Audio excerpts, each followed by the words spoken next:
kung paano mag-download ng WhatsApp sa Google Play Store. Una, pindutin lang ang ating Google Play Store.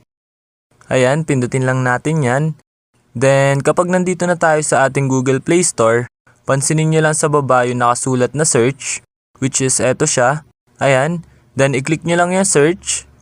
Then, kapag na-click nyo na, mapupunta na tayo dito. Then, ang gagawin nyo naman is makikita nyo tong search tab sa upper part. Ayan, eto. Then, i-click nyo lang yan.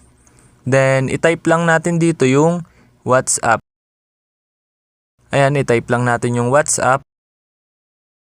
Then, kapag na-type nyo na yung WhatsApp, then search. Ayan, then kung mapapansin nyo na ito yung WhatsApp, ito. Ayan.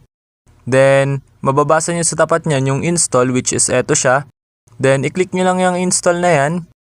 Then, kapag na-click nyo na, ayan, downloading. Then, ayan, kung mapapansin nyo, ito. Wait lang natin yan mag 100%. Ayan, wait lang natin siya matapos. Naglo-loading pa. Ayan, then kapag tapos na siya mag-download, auto-install na rin siya. Then ayan, kung mapapansin nyo, open na yung nakalagay sa kanya, hindi na install. So, ibig sabihin, na-download na natin ang WhatsApp dito sa Google Play Store. Ayan, ito, open na, okay na. Ayun, ganun lang na mga dali mag-download ng WhatsApp